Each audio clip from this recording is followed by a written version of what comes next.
नमस्कार दोस्तों। दोस्तों स्पेशल बीएसटीसी आप लोग करना चाहते हो तो दोस्तों अभी फॉर्म ओपन है, आपको 5 अगस्त से फॉर्म स्टार्ट है और दोस्तों लास्ट डेट है वो 24 अगस्त तक स्पेशल बीएसटीसी का फॉर्म आप लोग भर सकते हो। तो दोस्तों आज इस वीडियो में बात करेंगे स्पेशल बीएसटीसी आखिर है क्या चीज़? इसके अलावा दोस्तों ये भी बात करेंगे स्पेशल बीएसटीसी कौन लोग भर सकते हैं, कैसे फॉर्म भरना है ये भी बात करेंगे। इसके अलावा दोस्तों और भी बहुत सारे क्वेश्चन हैं वो भी आपको डिटेल वीडियो इसी वीडियो में बताने वाला हूँ। तो सबसे पहले दोस्तों आपसे गुजारिश है चैनल को सब्सक्राइब करना, वीडियो को लाइक कर देना, शेयर कर देना ताकि सभी को पता चल जाए यहाँ पे आप लोग यहाँ पे दोस्तों इसी साइट पे आते हैं nber.rehab.council.gov.in इसी साइट पे आते हैं दोस्तों। तो यहाँ पे लॉगिन विद एप्लीकेशन लिखा आ रहा है, एडमिशन लिखा आ रहा है तो रजिस्टर सबसे पहले आपको रजिस्टर करना है।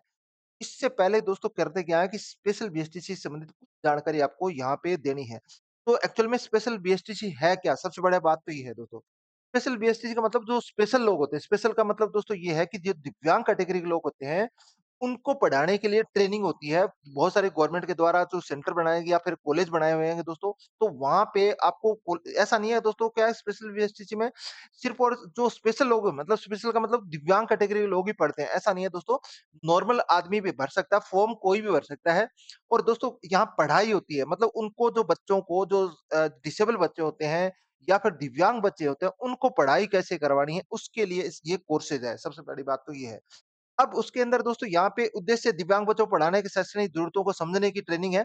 तो इसलिए थोड़ा-सा आप लोग देख लेना अगर आप उसमें माहिर हो मतलब उसको ट्रेनिंग देने के लिए माहिर हो जाओगे, तभी आप लोग फॉर्म भरना। नॉर्मल बीएससी से थोड़ा-सा ये अलग होती है।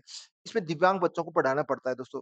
अब इसके अलावा कौन फॉर्म भर सकते हैं दोस्तों? सभी लोग फॉर्म भर सकते हैं, सिर्फ़ और सिर्फ़ 12th पास होना चाहिए और इसका कोई भी एग्ज़ाम नहीं होता। नॉर्मल बीएससी में एग्ज़ाम होता है अपना पास पहले, इसका कोई भी एग्ज़ाम नहीं होता दोस्तों। यहाँ पे आप लोग सिर्फ़ जो भी कैटेगरी मतलब दोस्तों एससी, एसटी, ओबीसी, ईडब्ल्यूएस में है, तो कैटेगरी की जो पूरी शर्तें हैं वो पूरी करनी चाहिए। इसके अलावा दोस्तों जो 12th की मार्कशीट है आपकी और वो क्या है कि उसका जो परसेंटेज बेस पे इसमें एग्ज़ाम एडमिशन होता है, थोड़ा-सा वो भी आप लोग ध्यान रखना है। इसके अलावा कोई भी है भारत के किसी भी राज्य में भर्ती है वो आवेदन कर सकता है, कोई भी कर सकता है, पूरे इंडिया के अंदर ऑल ओवर है, ये ओपन है इसमें अब यहाँ पे एक और बात चीज़ आती है नॉर्मल बेसिस ही मैंने आपको बता दिया पहले नॉर्मल बेसिस में सामान्य बच्चे पढ़ते हैं सोचता है इसमें दिव्यांग पढ़ते हो, लेकिन इसके अंदर दोस्तों क्या है कि जो कुछ हो सकता है जो लैंग्वेज नहीं समझ पा रहे हो, गूंगे हो सकते हैं या फिर दोस्तों डम्प एंड डीप हो सकते हैं, तो या उन लोगों को क्या है कि समझाना बड़ा मुश्किल होता है, तो उनके लिए ट्रेनिंग मोस्टली है, कैसे उनको पढ़ाया जाता है, कैसे हैंडल किया जाता है, उनके बारे में चीज़ें हैं दोस्तों यहाँ पे। तो अब यहाँ पे बात आती है कि इसके अंदर आपको फॉर्म कैसे भरना है, तो इस साइट पे आ जाना है। सबसे पहले क्या है दोस्तों आपको यहाँ रजिस्टर कर लेना है, रजिस्टर यहाँ पे क्लिक करते हैं, कैंडिडेट का फुल नेम करते हैं, कैंडिडेट के बारे में दोस्तों यहाँ पे आधार नंबर लिखना है, उसके बाद दोस्तों यहाँ कैंडिडेट की ईमेल एड्रेस लिखना है, कैंडिडेट का मोबाइल नंबर लिखना है दोस्तों। यहाँ पे जो भी है उसका जो स्टेट चूज़ करना है, कैप्चा फिलअप करना है, रजिस्टर करना है। तो सबसे पहले अपने आप को यहाँ पे रजिस्टर करना है। रजिस्टर करने के बाद दोस्तों क्या है कि आपको यहाँ पे आगे अपने जाते हैं तो रजिस्टर करने के बाद सबसे पहले आपको उसके बाद लॉगिन कर लेना है और लॉगिन कैसे करेंगे? यहाँ पे जैसे ही रजिस्टर कर लिया अपने पास, यहाँ मोबाइल नंबर लगाना है, कैप्चा फिलअप करना है और मोबाइल पे ओटीपी आएगी। रजिस्टर करने के बाद उसके बाद दोस्तों यहाँ पे ओपन कर लेना है। ओपन करने के बाद यहाँ सबसे पहले आपकी डिटेल आ जाएगी। नॉर्मल डिटेल पहले से नाम, फादर जो है आपके पास मोबाइल नंबर है, ईमेल एड्रेस है और आधार नंबर पहले से फिलअप आएँगे, क्योंकि रजिस्टर के टाइम आपने दिए हैं। फादर नेम भरना है दोस्तों, मदर नेम भरना है, जेंडर आपका सिलेक्ट करना है, आप डिसेबल्ड पर्सन हो या नहीं हो वो सिलेक्ट करना है, डेट ऑफ बर्थ सिलेक्ट करनी है दोस्तों, आपका इंडियन हो कि आप अदर कंट्री को वो सिलेक्ट करना है, कैटेगरी दोस्तों सिलेक्ट करनी है, आपको कौन-सी कैटेगरी में वो सिलेक्ट करना है। इसके अलावा एससी, एसटी, ओबीसी जो भी हो सकता है, ईडब्ल्यूएस हो सकता है। उसके बाद दोस्तों लैंग्वेज कौन-सी आपको आती है, इसके अलावा हिंदी, इंग्लिश या कोई भी लैंग्वेज है वो आती है, वो आपको सिलेक्ट करनी है।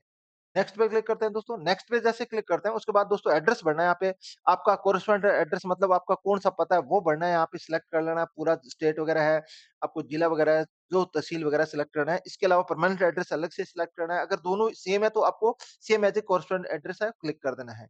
ये नॉर्मली चीज़ें आप लोग भर सकते हो आराम से कोई दिक्कत नहीं है। एजुकेशन में दोस्तों यहाँ पे 10th की मार्कशीट आपको यहाँ पे बतानी है कि 10th की मार्कशीट कौन से बोर्ड से किया, कौन से साल में किया है, कितना मार्क्स आपका आया है दोस्तों, कितने मार्क्स प्राप्त हुए हैं, परसेंटेज कितना था, ये चीज़ें सब्जेक्ट है, all of subject already marks होते हैं क्योंकि 10th के अंदर कॉमन होते हैं। इसलिए 12th के अंदर दोस्तों यहाँ पे कॉलेज सेलेक्ट करना, कॉलेज या फिर या यूनिवर्सिटी कौन-सी थी, बोर्ड कौन-सा था वो सिलेक्ट करना है, पासिंग साल कौन-सा है वो सेम सिलेक्ट करना है और परसेंटेज आपको सिलेक्ट करना है। उसके बाद दोस्तों सब्जेक्ट आपको सिलेक्ट करना है।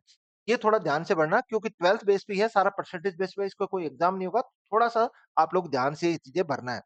नीचे सेलेक्ट करते हैं दोस्तों, अब आती है यहाँ पे डॉक्यूमेंट अपलोड की। डॉक्यूमेंट के अंदर दोस्तों एक फ़ोटो अपलोड करनी है, आधार कार्ड अपलोड करना है, 10th की मार्कशीट आपको अपलोड करनी है, 12th की मार्कशीट अपलोड करनी है। एक दोस्तों आपको यहाँ पे सर्टिफ़िकेट अपलोड करना है, जैसे एससी, एसटी, ओबीसी, ईडब्ल्यूएस का सर्टिफ़िकेट है, वो अपलोड करना है।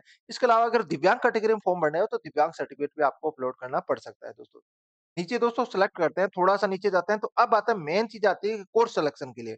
कोर्स सिलेक्शन में दोस्तों यहाँ पे कोर्स आपको सेलेक्ट करना है, कौन-सा कोर्स है, तो क्योंकि दिव्यांग का एक ही कोर्स है, स्पेशल बीएसटी का, वो कोर्स का नाम सेलेक्ट करना है। इसके अलावा स्टेट प्रेफर देना है आपको, 3 प्रेफर आपको देना है, क्योंकि तीनों में से कोई भी आपको इंस्टीट्यूट का स्टेट में बहुत सारे इंस्टीट्यूट है, जैसे राजस्थान के अंदर अलग-अलग है, अलग-अलग एरिया में है। इसके अलावा दोस्तों यहाँ पे आ रहा है अलग-अलग स्टेट में चूज़ करना है।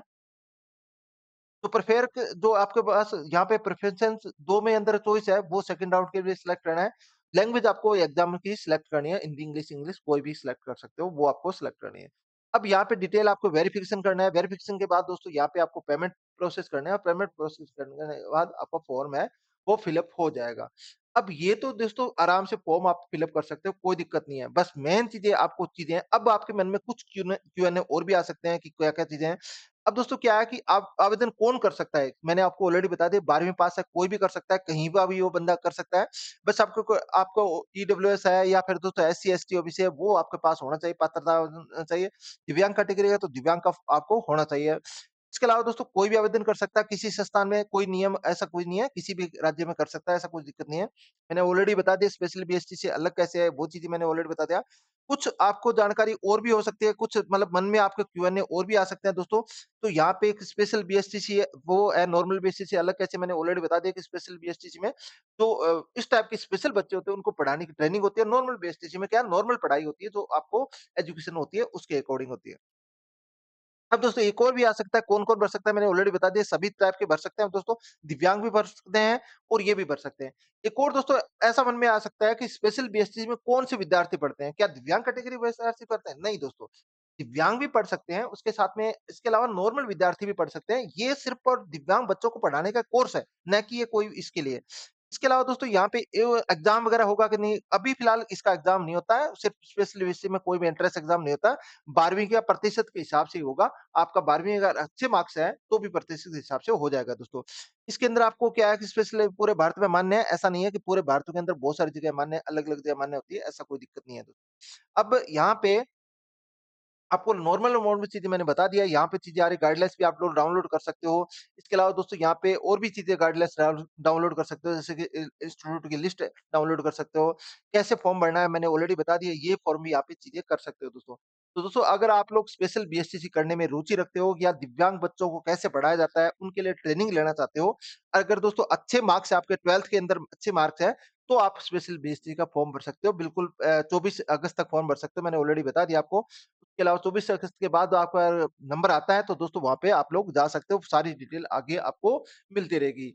तो दोस्तों ये जानकारी थी स्पेशल बीएससी का फॉर्म कैसे भरते हैं, कौन-कौन भर सकता है और क्या-क्या चीज़ें होती है, मैंने डिटेल में सारी वीडियो बता दी है। अगर फिर भी आपके मन में कोई क्वेश्चन है, तो मुझे इसी वीडियो कमेंट सेक्शन में पूछ सकते हो। और दोस्तों अगर आपको वीडियो अगर अच्छा लगा, तो टेक सर्विसेज चैनल को सब्सक्राइब जरूर करना, वीडियो को लाइक कर देना, शेयर कर देना और कोई भी क्वेश्चन आपको पूछ सकते हो दोस्तों। थैंक यू दोस्तों, गुड बाय।